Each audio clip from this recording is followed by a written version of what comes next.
Selamat datang di Kampus Pejuang Pendidik, Pendidik Pejuang.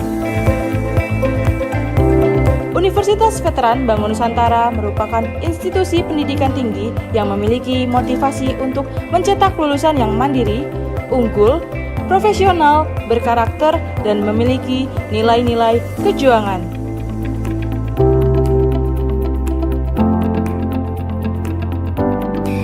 Saya Rektor Universitas Veteran Bangun Nusantara, Profesor Dr. Farida Nugrahani Magister Humaniora.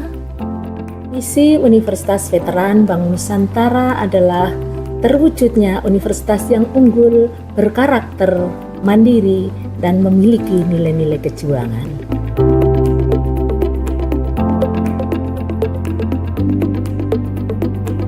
Univet bisa, Univet jaya, Univet unggul luar biasa.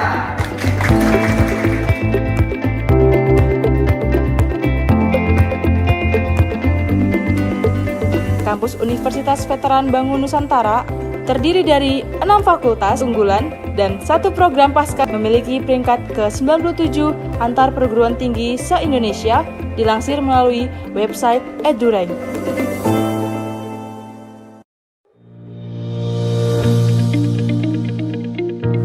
Menyelenggarakan pendidikan yang berbasis pada nilai kejuangan, Univet Bantara didukung dengan kegiatan perkuliahan yang terkelola secara profesional dan difasilitasi dengan sarana dan prasarana yang representatif guna mendukung proses pembelajaran mahasiswa.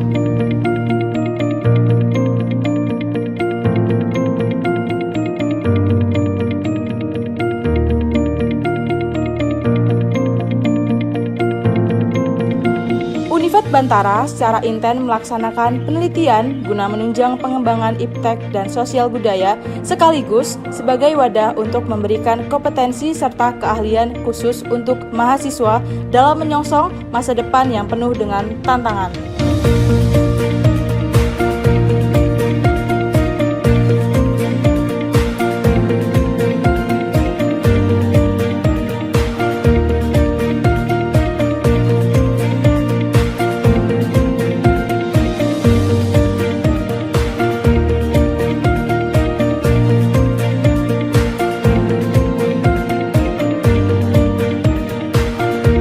Pengabdian kepada masyarakat merupakan bagian yang secara intensif dan aktif dilaksanakan Univet Bantara dengan melibatkan dosen serta mahasiswa sebagai wadah untuk membentuk karakter.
Assalamualaikum warahmatullahi wabarakatuh. Perkenalkan, saya Amelia Bunga Dewi dengan NIM 23235150001, mahasiswi PPG Prajabatan, bidang studi matematika, gelombang 1 tahun 2024, Universitas Veteran Bangun Nusantara Sukoharjo.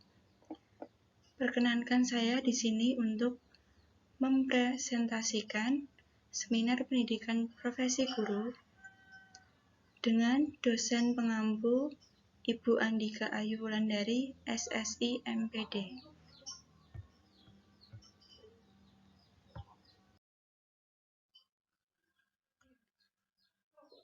Pada presentasi kali ini, ada 4 cakupan pembahasan. Yang pertama, identifikasi diri, kemudian refleksi pengalaman belajar mata kuliah, selanjutnya desain inovasi pembelajaran, dan yang terakhir rencana tindak lanjut. Pada bagian pertama, yaitu identifikasi diri, terdapat visi saya untuk pendidikan di Indonesia dan visi saya sebagai calon guru. Visi saya untuk pendidikan di Indonesia adalah ikut serta berkontribusi dalam mewujudkan generasi penerus bangsa Indonesia yang sesuai dengan profil pelajar Pancasila dan adanya pemerataan kualitas pendidikan tanpa membedakan latar belakang dari peserta didik. Kemudian visi saya sebagai calon guru adalah menyiapkan bekal untuk mewujudkan pembelajaran yang bermakna bagi peserta didik dan menciptakan lingkungan belajar yang inklusif.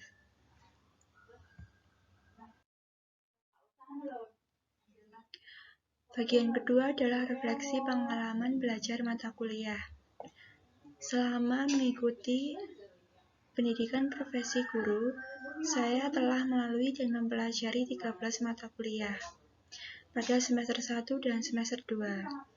Untuk semester 1 terdapat mata kuliah Filosofi Pendidikan Indonesia, Pemahaman Peserta Didik dan Pembelajarannya, Prinsip Pengajaran dan Asesmen 1 atau PPA 1, Praktik Pengalaman Lapangan 1, Pembelajaran Berdiferensiasi, Perspektif Sosiokultural dalam Pendidikan Indonesia, serta Pencegahan dan Penanganan Kekerasan Seksual. Untuk semester 2 terdapat mata kuliah Pembelajaran Sosial Emosional, Prinsip Pengajaran dan Asesmen 2 atau PPA 2, Proyek Kepemimpinan, Seminar Pendidikan Profesi Guru, Praktik Pengalaman Lapangan 2, dan yang terakhir Computational Thinking.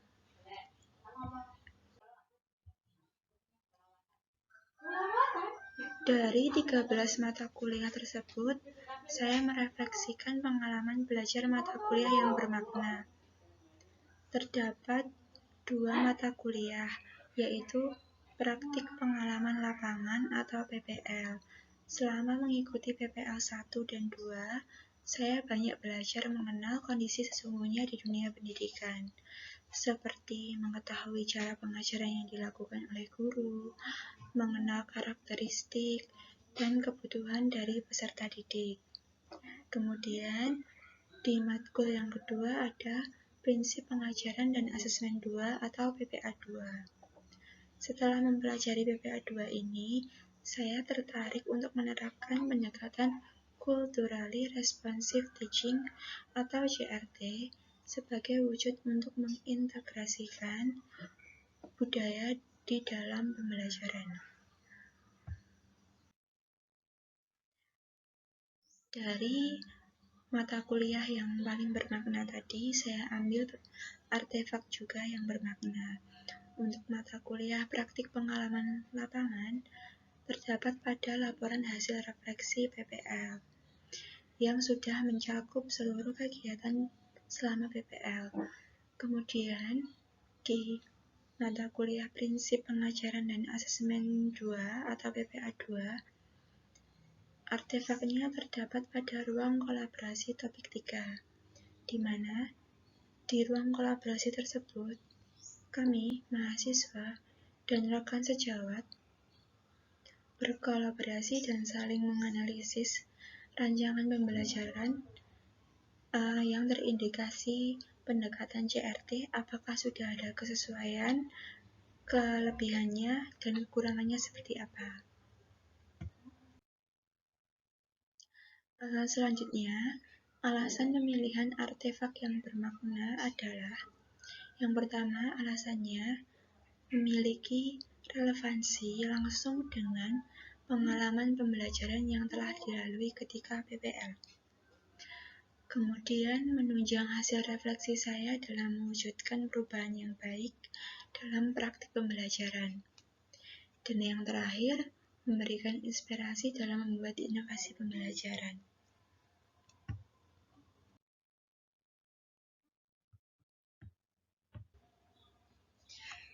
Pada bagian ketiga adalah desain inovasi pembelajaran. Saya mengusung penerapan pendekatan Culturally Responsive Teaching atau CRT pada asesmen berbasis digital dan games. Pada Culturally Responsive Teaching atau CRT diintegrasikan pada lembar kerja peserta didik atau LKPD, kelompok yang dikombinasikan dengan games bingo. Kemudian dituangkan pada aplikasi Canva. Selanjutnya pada asesmen berbasis digital.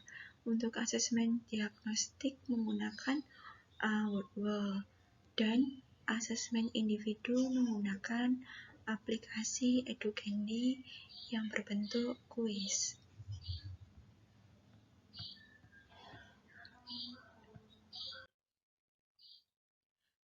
Kemudian latar belakang pemilihan desain inovasi pembelajaran didasarkan pada perkembangan zaman dan perkembangan teknologi. Sebagai guru, kami hendaknya dapat mengimplementasikan media pembelajaran yang berbasis teknologi, kemudian penggunaan aplikasi atau konten dalam pembelajarannya. Selain itu, perlu bagi guru untuk kesadaran meningkatkan konten yang lebih bervariasi agar menarik minat peserta didik. Oleh karena itu, di sini saya memadukan perkembangan teknologi dengan pendekatan CRT melalui LKPD yang bertemakan game bingo. Penekanan pada budaya bagi peserta didik tidak hanya sebagai upaya mendekatkan peserta didik dengan konteks pembelajarannya, akan tetapi sebagai harapan yang mampu menjembatani datangnya kesadaran peserta didik terhadap mengenal identitas budayanya. Kemudian pada desain inovasi pembelajaran tadi akan dituangkan pada modul ajar dengan topik pelajaran yaitu operasi penjumlahan dan pengurangan bilangan kompleks. Kemudian mode pembelajaran yang akan digunakan Problem Based Learning atau PBL dengan pendekatan pembelajaran Culturally Responsive Teaching atau CRT. Selanjutnya asesmen berbasis digital. Di sini asesmen berbasis digital diperuntukkan untuk asesmen diagnostik kognitif menggunakan website Wordwall yang bertujuan mengukur sejauh mana kemampuan dasar yang dimiliki oleh peserta didik dan digunakan awal pembelajaran serta dapat menciptakan lingkungan pembelajaran yang stimulatif. Di mana pada desain inovasi ini Wordwall yang digunakan berbentuk kuis pilihan ganda. Nah, berikut preview Wordwall-nya. Dimulai dari tampilan pojok kiri paling atas, nanti peserta didik dapat men-scan barcode link Wordwall ini yang diberikan oleh guru. Kemudian nanti langsung ditujukan pada tampilan pojok kiri atas itu dapat memasukkan username dengan nama peserta didik, kemudian langsung mengeklik start untuk memulai kuis. Nah, nanti tampilan awalnya di bagian bawah kiri. Itu seperti itu, nanti diklik start, kemudian nanti langsung ditunjukkan kepada soal. Peserta didik langsung dapat memilih jawaban yang dianggap benar dari soal yang ditampilkan. Nanti kalau jawaban dari peserta didik benar, nanti ada simbol centang hijau seperti itu. Kalau peserta didik menjawab salah, nanti akan ada simbol silang merah. Kemudian di akhir kuis ini nanti akan ada skor. Berapa jawaban yang benar dari soal yang ditampilkan. Di sini mencoba menjawab satu yang benar dari 2 soal. Kemudian ada alokasi waktu yang dibutuhkan nanti berapa. Selanjutnya pada lembar kerja peserta didik atau LKPD. Pada LKPD kelompok ini menggunakan aplikasi Canva yang disisipkan unsur budaya Jawa di dalamnya. LKPD ini bertema game bingo, nanti berisi lembar jawaban terdiri dari 20 kotak. Dan untuk soalnya nanti disajikan melalui tayangan proyektor di depan kelas. Jadi peserta didik dapat memilih jawaban yang sesuai dengan soal yang ditampilkan dengan langsung cara menyilang di salah satu kotak pada tampilan Canva nanti. Selanjutnya ada peraturan khusus. Bagi kelompok yang menyelesaikan seluruh soal, harus berteriak keras bingo. Dan bagi kelompok yang tidak dapat menyelesaikan soal, maka harus menebak 4 gambar muatan budaya dengan menyebutkan jenis, nama dan asal daerahnya dari gambar yang tersedia pada kotak bingo. Nah, ini merupakan preview dari LKPD. Di sisi tampilan kiri tersebut adalah tampilan di Canva. Nanti peserta didik dapat mengisi identitas, nama, atau kemudian anggota kelompoknya dan kelasnya. Selanjutnya langsung dapat menyilang jawaban yang dianggap benar. Kemudian di sisi tampilan kanan itu ada petunjuk dan peraturan pengerjaan LKPD, serta ada ditampilkan juga soal dan perintahnya. Kemudian asesmen yang terakhir adalah asesmen individu. Asesmen di sini menggunakan aplikasi Educandi yang berbentuk kuis nanti dan diberikan di akhir pembelajaran. Nanti bertujuan untuk sebagai informasi sejauh mana pemahaman dan perkembangan dari kemampuan peserta didik ini setelah mengikuti pembelajaran. Informasi ini dapat digunakan juga sebagai umpan balik bagi guru maupun bagi peserta didik. Berikut preview dari asesmen individu. Di tampilan paling kiri itu nanti tampilan awal. Peserta guru kan nanti membagikan link atau barcode yang berisikan link Educandi ini. Kemudian nanti peserta didik dapat men-scan melalui gawai yang mereka miliki. Nah, nanti tampilan awalnya seperti yang paling kiri, kemudian langsung ditujukan, langsung mengeklik play, nanti bisa memulai kuis, dan ditujukan di sebelah kanan itu langsung ada soal. Nanti ada alokasi waktu juga, waktunya dihitung mundur.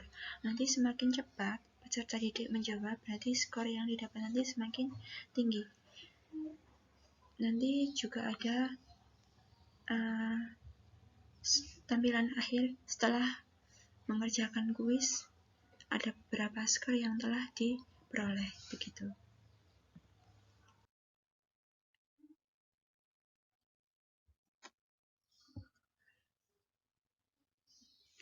Kemudian ada rencana tindak lanjut. Rencana tindak lanjut ini saya akan lakukan. Yang pertama itu mengimplementasikan desain inovasi ini ke dalam pembelajaran karena saya belum pernah menerapkannya selama PPL 1 maupun PPL 2. Kemudian langkah yang kedua nanti melakukan evaluasi terhadap efektivitas pembelajaran melalui umpan balik baik dari guru dan peserta didik. Kemudian langkah yang terakhir nanti memasukkan muatan budaya nanti ke dalam materi pelajaran atau bahan ajar agar nanti lebih relevan dan sebagai wujud mendukung pembelajaran responsif terhadap budaya.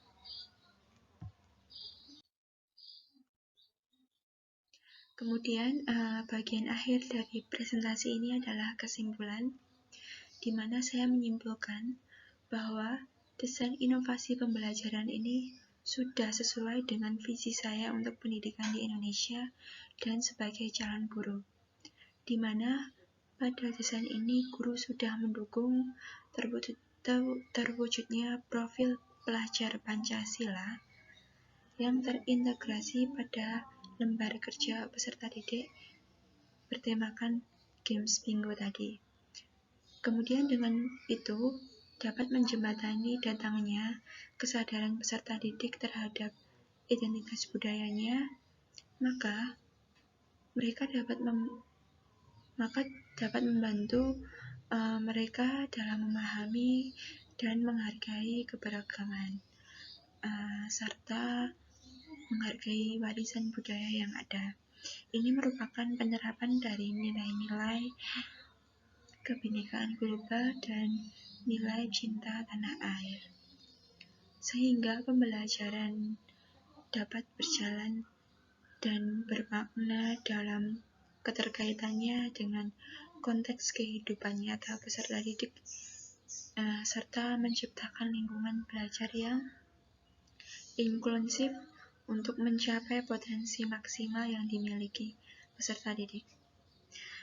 Yang terakhir, desain ini masih belum sempurna dan masih perlu dikembangkan lebih lanjut, seperti tidak hanya berfokus pada integrasi budaya pada asesmen atau LKPD seperti tadi, namun juga perlu dimuatkan budaya pada materi atau bahan ajar yang disesuaikan dengan topik pelajaran yang akan dikembangkan.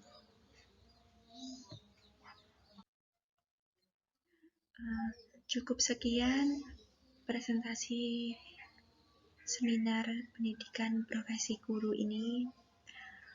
Semoga dapat bermanfaat, dan apabila terdapat tutur kata saya yang kurang berkenan atau kurang jelas, saya mohon maaf.